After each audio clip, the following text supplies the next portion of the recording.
জেলায় জেলায় সংকট সমস্যা তা থেকে উত্তরণের চ্যালেঞ্জার সম্ভাবনার কথা তুলে ধরতে চলছে ডিবিসি এক্সপ্রেস। বিশেষ এই আয়োজনে মতামত থাকছে তৃণমূল থেকে শুরু করে নীতি নির্ধারকদের। ডিবিসি এক্সপ্রেস আজ সারাদিন আছে কক্সবাজার জেলায়। ডিবিসি নিউজের বিশেষ আয়োজন সিএসআরএম ডিবিসি এক্সপ্রেস আজ সারাদিন আছে এই কক্সবাজার জেলায়। এখানে মূলত যে সমস্যাগুলো রয়েছে তার মধ্যে গুরুত্বপূর্ণ যে সমস্যা সেটা হচ্ছে মানব পাচার এবং কি মাদক সরবরাহ। সবকিছু মিলেই এখানকার জনজীবন জরাজীর্ণ হয়ে পড়েছে। সেই বিষয়গুলো জানাতে আমাদের সঙ্গে যুক্ত আছেন এখানকার যারা এই বিষয়গুলো নিয়ে কাজ করছেন এবং কি তারা যে ভোগান্তির মাত্রা বাড়িয়েছে সেই সব বিষয়। স্বাগত আপনাদেরকে ডিবিসি এক্সপ্রেসের। শুরুতেই আপনার কাছে একটু যেতে চাই, সেটা হচ্ছে যে মানব পাচার কি পরিমাণ বেড়েছে বা এতে করে আপনাদের যে সমাজ ব্যবস্থা, এই কক্সবাজার জেলার ব্যবস্থাপনা সবকিছু মিলে আসলে কতটা ভোগান্তিতে পড়েন বা কতটা সমস্যা জর্জরিত আপনারা?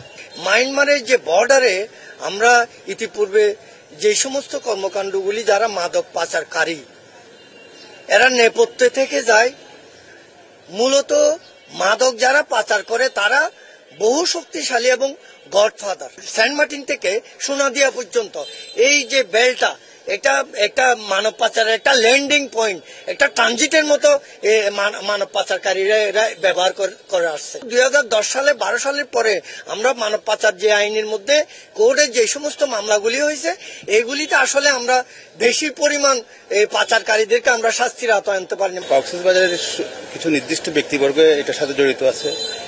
তার মধ্যে আপনার একটা অংশ হচ্ছে কি রোহিঙ্গা, হ্যাঁ, আর কিছু অংশ হচ্ছে কি আপনার টেকনাফ, ওই অঞ্চলের কিছু লোকজন আছে। এর বাইরেও দেখা যাচ্ছে যে কি আপনার বাংলাদেশের প্রত্যন্ত অঞ্চল থেকে অনেক মানুষ এটা আপনার লোভের বশবর্তী হয়ে তারা কক্সবাজারে এই মাদক চোরাচালানের সাথে উৎপত্তিভাবে জড়িত। মানব পাচারের যে জটিলতাটা কক্সবাজার ট্রাফিকিং জোন হিসেবে একটা খ্যাত রয়েছে, তো এই ট্রাফিকিং জোন হিসেবে খ্যাত হওয়ার কয়েক কারণ থাকে, যেমন আমাদের সি রোড এবং আমাদের এখান থেকে যেহেতু ইলিগাল কিছু বাসিন্দা রয়েছে যারা ডিসপ্লেস মায়ানমার কমিউনিটি, সেখান থেকে আসলে বাই বোটে আমাদের মালয়েশিয়া পাচার হচ্ছে। ধরেন পুলিশ 2 লক্ষ ইয়াবা ধরলো ট্যাবলেট, তো এখন এই পুলিশকে কি করতে হবে, ওই 2 লক্ষ ইয়াবা আপনার জব্দ করে কোর্টে এটা দিতে হবে। কিন্তু আমরা আজ পর্যন্ত এই জিনিসটা দেখি নাই যে স্যাম্পল পাঠানো হয় বা 50টা বা 10টা। যে আমার এখানে এটা হচ্ছে প্রশ্নটা হচ্ছে যত পরিমাণ মাদক পুলিশ প্রশাসন বা মাদক দ্রব্য অধিদপ্তর এই জিনিসগুলো ধরবে, এখন এই পুরো এই জব্দকৃত মালামালটা যদি কোর্টে প্রেরণ করা হয় তাইলে এটা আর ব্যাহত হওয়ার সম্ভাবনা নাই।